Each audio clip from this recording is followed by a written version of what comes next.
സംസ്ഥാനത്തെ വിദ്യാർത്ഥികളെ കേന്ദ്രീകരിച്ചുള്ള ചീഫ് മിനിസ്റ്റേഴ്സ് മെഗാ ക്വിസിനെതിരെ അധ്യാപക സംഘടനകൾ രംഗത്ത്. തിങ്കളാഴ്ച ആരംഭിക്കുന്ന മത്സരങ്ങൾ സർക്കാർ നേട്ടങ്ങളെ വിശദീകരിക്കാനാണെന്നാണ് ആക്ഷേപം. 5 ലക്ഷത്തിലധികം വിദ്യാർത്ഥികളെ ഇത്തരം നീക്കങ്ങൾക്ക് കരുവാക്കരുതെന്നും അധ്യാപക സംഘടനാ പ്രതിനിധികൾ പറയുന്നു.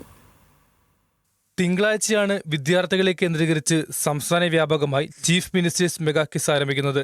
സംസ്ഥാനത്തെ 8 മുതൽ 12 വരെ ക്ലാസുകളിലുള്ള വിദ്യാർത്ഥികൾക്കൊപ്പം സർവകലാശാല കോളേജ് വിദ്യാർത്ഥികൾക്കും പ്രത്യേക മത്സരങ്ങൾ സംഘടിപ്പിക്കുന്നുണ്ട്.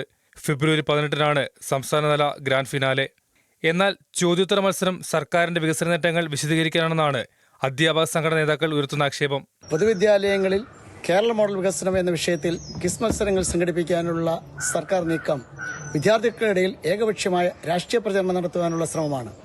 വിജ്ഞാനവും ചിന്താശേഷിയും വളർത്തേണ്ട വിദ്യാഭ്യാസ സ്ഥാപനങ്ങൾ ഭരണകൂടത്തിന്റെ പരസ്യവേദികളാക്കി മാറ്റുന്നത് ജനാധിപത്യപരമായ വിദ്യാഭ്യാസ രീതിക്ക് നിരക്കാത്തതാണ്.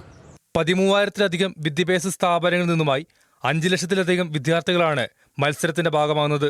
സ്കൂൾ തലത്തിൽ മത്സരത്തിലെ മുഴുവൻ ചോദ്യങ്ങളും കേരള മോഡൽ വികസന ചരിത്രവും വർത്തമാനവും അടിസ്ഥാനപ്പെടുത്തിയായിരിക്കണമെന്ന് പൊതുവിദ്യാഭ്യാസ വകുപ്പിന്റെ നിർദ്ദേശമുണ്ട്. ജനപ്രതിനിധികൾ, സാംസ്കാരിക നായകർ, പൊതുജനങ്ങൾ എന്നിവരെ ഉൾപ്പെടുത്തി ജനകീയ സംഗമമായി മത്സരവും സമ്മാനദാന ചടങ്ങും സംഘടിപ്പിക്കേണ്ടതാണെന്നും ഉത്തരവിലുണ്ട്. സ്കൂൾ തലത്തിൽ 1-ാം സ്ഥാനം നേടുന്ന വിദ്യാർത്ഥികൾക്ക് 5 ലക്ഷം രൂപയും കോളേജ് തല വിജയികൾക്ക് 1-ാം സമ്മാനമായി 3 ലക്ഷം രൂപയുമാണ് ലഭിക്കുക. ന്യൂസ് മലയാളം, തിരുവനന്തപുരം.